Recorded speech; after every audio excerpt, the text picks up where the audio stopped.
isa sirakkisutti maal taat nan kolfaa'edha iyyaati sagalee waaqayyootu maal jedhaa rakkinaa beelattiin kofaltaa bineensa caakkaas hin sodaattuudha rakkinaa beelattiin kolfe jechuun maal jechuudha addunyaa kana keessaa himmoo jechuudha namni rakkinaa beelatti yoo kolfe raasooti kilaariyaas rakkinaa beelatti kofaltaa jedha macaafni amee jedha iyyaakaati iddoo biraa dhannee walii wajjin ilaaluu dandeenya yeroo tokko tokko namni maal godha guyyaa kolfaa oolee galgala galee manatti bo'a sila guyyaa bo'anii manatti kolfu mana jechuun የመረፊያ ቦታ iddoo boqonnaati jechuudha iddoo boqonnaa keenya teenyee boonya macaafa qulqulluu keenya keessaa Abrahaamin kan gargaare sila Saaraan maal goote waa'ee mucaa bo'uurra Aggaar irraa dhashinaa itti Aggaaris mucaa deessee Saaraan boo'ichatti kaate maaltu Saaraa boosisa innaa jettan nama maaltu boosisa innaa jettan waan Waaqayyoo jedhee gaafatuuf fakkeenyaaf bara Raajelsaay keessa caamsaatti ture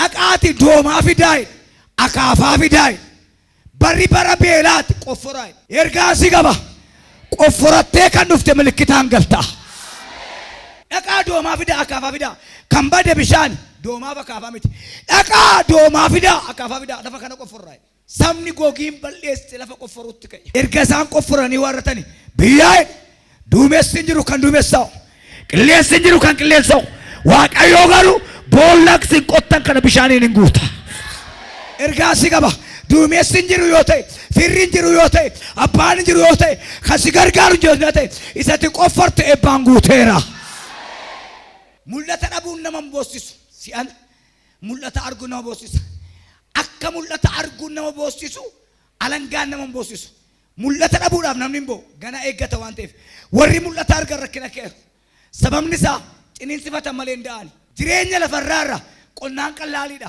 barumsi qallaaliidha mul'ata arguutu kabbaadidha akkamiin naayettan baala keessatti dhagaa arguudha baala keessatti dhagaa arguun kabbaadidha hindaa'u waan seexana nama goyimsu nama takkaata baala keessatti dhagaa arguudha ata'u gara sagalee waaqayyootti walii wajjin deemne Yesuus Kiristoosin qaamaaf qaamaan argee kan boosisuu mokkoreetu hin ta'in kan boosisuudhaaf ittaasee seexana akkam godhee halkan 40 guyyaa 40 coomiisaa arge beela'uusaa beela'uusaa argee dhuguma ilma waaqayyoo yoo taate dhagaa fuudheetti kennee daabboo godhee badasi namni biddeen duwwaan jiraatu wala miira kaatana rabajias maaloosa arge beela'uusa arge seexanni kan inni itti mana kee argatu beela'uu kee argeeti qaawwa argata seexanni haadha manaa fudhata jechuun isa miti haadha manaa namni seexanni dubartii baay'ee fuudhee jira abbaluu isheen beennu malee seexanni kan inni jalqaba fudhatu eebba keenya eebba erga fudhatee si beelesse erga si beelesse waaqatti akkati guungumtu godha waaqa wajjin garaa gara si ari'a mana kee rukuta lafa kee rukuta gaa'ila kee rukuta ergaan siif deebiif yaabbee akka jedhee waaqayyo beelaaf rakkinatti kolfaa galtaa beela'uusa argee coomxalootiisa argee dhagaa fuudheetti kennee daabboo taasis jedhee innaa Yesuus kitedheetti kolfee namni biddeen duwwaan hin jiraatu dubbii afaan waaqayyo keessaa ba'u jiraata mootii rakkina namarraa ari'u beela fuudhee ayyaalaa kan buusu isa nama boositu kan nama kofalchiisu sagalee waaqayyoo mana keetta galu yeroo tokko tokko rakkinni keenya ni guddaan wanti nu rakkise wanti nu dhiphise nama beektu jiran sagaleen jaallamne sagalee isaa erge isaan fayyise boolla du'aa keessa isaan baase sagaleen har'asii dhufe maal jedha isa si boosisuuf kofalta nan kolfa jedhaa iyyaati in dhaga'amu irra deebi'a nan kolfaa jedha waa tokko sitti mu barbaade rakkina moo barbaadan ta'e qarxii 30 qotuun si barbaachisu rakkina moo barbaadan ta'e hoteela banuun si barbaachisu rakkina moo barbaadan ta'e digirii baay'ee banuun si barbaachisu rakkina moo barbaadan ta'e samaayin sirratti banamu yaayizoo bu'aa kan dhufte kolfaa galta atillee kan kooma dhume waaqayyo iyyuu cal jedhe jettee ani immoo galmee keen galagalchadha Yesuus boo'ichi jechuun maal jechuudha hin boo'e jechuun rakkate jechuudha kanaaf macaafni qulqulluun maal jedha kan gammadu kan gaddoo haa kadhatu Isaayyaas 11 lakkoofsa 6-9 mee nama cina kee jiruun baga gammaddeedhi ergaan irraa shimboossaa miti isa si boosisutti kofaltaadha yommus yeeyyiin ilmoolee hoolaa gidduun jiraata qeerransis ilmoolee reetti gidduun ciisa jabbiinii fi leenci isaa felli walii wajjin hin bobba'u mucaa xinnoonis isaan hin tiksa leenca reetti, hoolaa waan hundumtu wal nyaatan walii wajjin deemuu. Gaafas mucaa xinnoon immoo isaan tissaa. Maal kabbaadii nama naga'u. Leenca, reetti, hoolaa, sangaa walii wajjin bobba'u waraabessa faatu. Gaafas mucaa xinnoon isaan musaa hinka. Warra wal nyaata irratti Waaqayyo aboosii laateera. Kanaaf bineensi caakkaa hin sodaattu. Harka keetti ollaa kaas. Maaliif akka ati boo'icha dhaabdu sitti himu isa dhuma. Waan ati barbaaddutu mana keetti gala. Diddabii isa lakkoobsa 10 baasi Iyyoobiin. Maaliif hin boo'u naa jettan garaa kutadhu Yesuus wajjin jiraadhu. Karaa qabda karaa. Karaa hin beeknu ispaaltiin jedhu karaa qabda karaa girgiddaa urtees caakkaa keessa dhufte dhagaa keessas baate karaa qabda karaa. Qilleensarras karaa qabda karaa. Duumessarras karaa qabda karaa. Hir'uu keenyan guuttaa maal dadhabdaa. Qubaa kee gooftaadhaa toondaa qabdaa.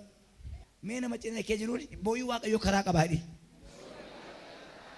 Haa ta'u iyyuu malee inni karaa koo hin beeka. Yeroo inni qoreena ilaaluttis akka warqeetti nan ba'a. Haa ta'u iyyuu malee inni karaa koo beeka. Yeroo inni qoreena ilaala ani immoo warqeen taa'e. Addunyaa kana keessa meeshaa gati jabeessi warqeedha.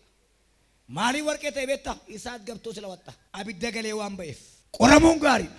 Qoramuu jechuun isa Kiristoositti nama jabeessu siif haa ta'u. Haadha manaa abbaa manaa haadha manaa kaaduu waan dubbadha. Zakkaariyaas abbaa manaa Elsaabeetiiti. Luqaas boqonnaa tokko naa kaaftan Elsaabeet, Maariyaami, Zakkaariyaas, Yoosefin argitu.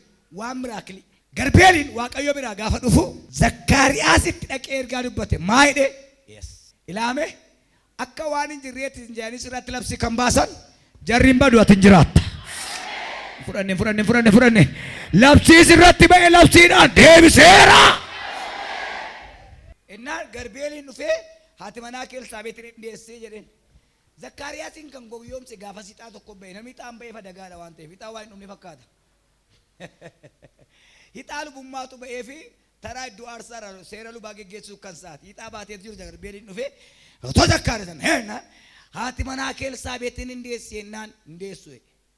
Aboo zimbaline ከእግዚአብሔር ዘንድ የመጣው መልአከኛ ነው ወደ እኔ እርገማ Waaqayyo biraa dhufeera zim jedhee hindeessu isheen hindeessi amma isheen deessu tarramni kee didaa taa'e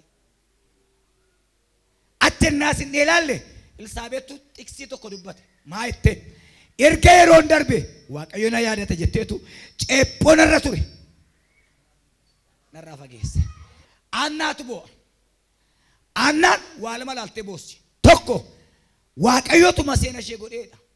Abbaan manaa ishee Elqiinaan hin jaallataa'edha. Waan Waaqayyo maseena godhe ollaan hin danda'u.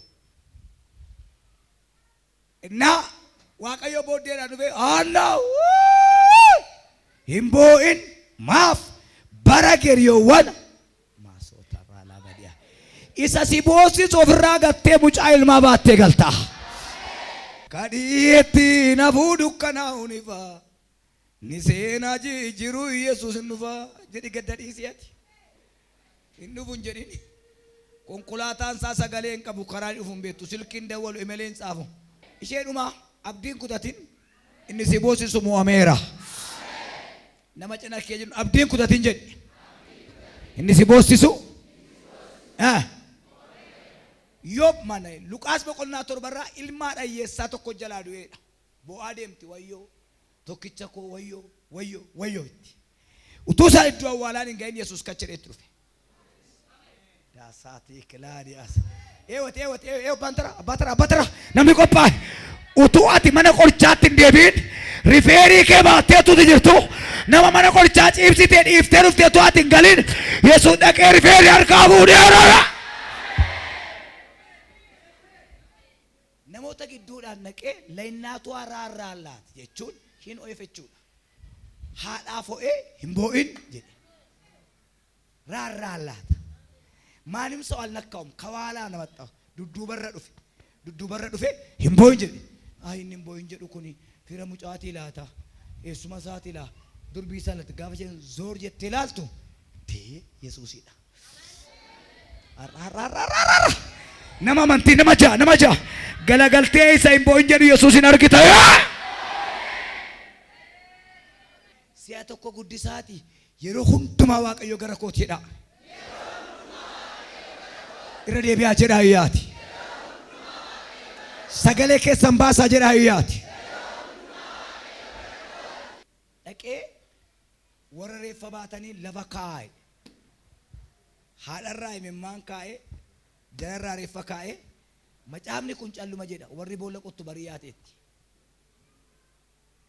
Dhiisaa hin qotinaa maali karaatti gattanii lakki mana biratti gattanii lakki utuu nu isin biraan hin gahin awwaaltuudhaan jedhaarra. Namichi Yesuus jedhamu sun karaatti nutti dhufeera.